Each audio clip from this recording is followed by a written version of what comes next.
सबको जय मसीह की। और मैं हूं नेहा संजय और आप सबके सामने एक बार फिर से एक वचन को लेकर आई हूं। भजन संहिता 119 का 50। मेरे दुख में मुझे शांति उसी से हुई है क्योंकि तेरे वचन के द्वारा मैंने जीवन पाया है। हालेलुया, परमेश्वर का धन्यवाद हो। जब भी हम बहुत सारे दुखों से गुजरते हैं, कभी कभार हमारे जीवन में ऐसे दुख आते हैं जब हमें लगता है कि कुछ भी नहीं हो रहा है, कुछ भी संभव नहीं है, परमेश्वर शायद हमारी प्रार्थनाओं को नहीं सुन रहे हैं। हम कहाँ जाएं प्रभु, हम किसके पास जाएं? कोई भी हमें सुनने के लिए तैयार नहीं है, कोई भी हमें समझने के लिए तैयार नहीं है। और हमें समझ नहीं आता कि हम अपने जीवन में कर क्या रहे हैं, हम कहाँ जाएंगे। हमें अपने पास्ट की चिंता होती है, हमें अपने प्रेजेंट की चिंता होती है, हमें अपने फ्यूचर की चिंता होती है। और हमें ये सारी चिंताएं हमारे मन में अशांति को पैदा करती हैं। तब परमेश्वर का वचन आपसे ये बात करना चाहता है कि मेरे दुख में मुझे शांति उसी से हुई है।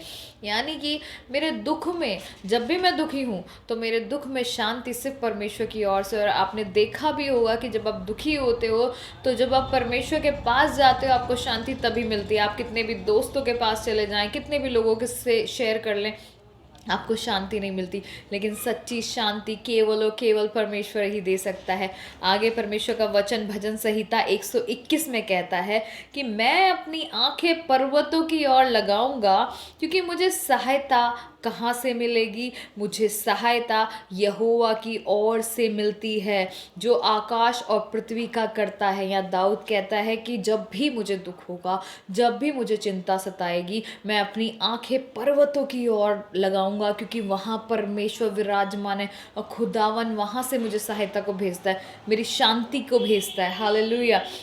वह मेरे पाँव को टलने ना देगा, तेरा रक्षक कभी ना ऊँघेगा। ना सुन, इज़राइल का रक्षक ना ऊँघेगा और ना सोएगा। हालेलुया। हमारा परमेश्वर ना तो ऊँघता है ना सोता है, वो परमेश्वर हर एक पल आपको देखता रहता है। मेरे अजीज़ों, आज मैं आपसे बात करना चाहती हूँ, यदि आप भी उस शांति को अपने जीवन में ढूंढ रहे हैं तो मैं आपसे बताना चाहती हूँ कि वो शांति केवल और केवल परमेश्वर की ओर से आ सकती है। क्योंकि हम सब कहीं ना कहीं अपने जीवन में किसी ना किसी पल उस शांति को ढूंढ रहे होते हैं। और जब हम इस पवित्र वचन को पाते हैं ना, और जब हम इसको विश्वास करते हैं तो परमेश्वर उस सच्ची शांति को हमें देता है, क्योंकि वो दुख में हमें शांति देने वाला परमेश्वर है। आप सभी को इस वचन के सुने जाने और पढ़े जाने से बहुत तायत से आशीष मिले। खुदावन आपको आशीष दे। सभी को जय मसीह की।